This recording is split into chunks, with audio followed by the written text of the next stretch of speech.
Hi, I'm Christine Benz from Morningstar. I'm here at the Investment News Retirement Income Summit, and I'm joined by David John. David is a Senior Research Fellow for the Heritage Foundation. David, thank you for being here. Thanks for having me. So, David, you've done a lot of work on Social Security, looking at the viability of Social Security, and what we hear from investors and financial advisors is that they struggle with figuring out how to factor in Social Security into their retirement planning puzzle. And I'm wondering if you can offer some pointers based on the research you've done. How should people think about planning for Social Security as part of their total retirement package? Well, first off, Social Security will be there, but the question that's going to be important for younger workers is what the benefit level is actually going to be.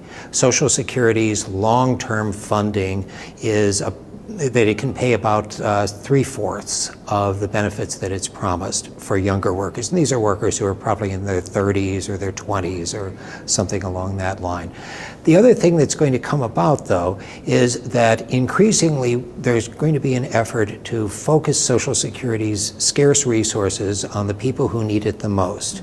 So Social Security will be there, but if you're a younger worker, you shouldn't plan that you're going to get precisely the same level of benefits that your parents got.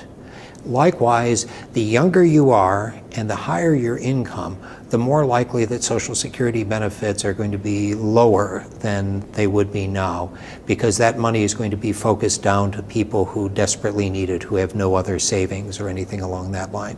So plan on Social Security, but don't necessarily plan on receiving the same amount as you would now. Social Security has to be fixed, and the longer we wait for that, the more painful it's going to be.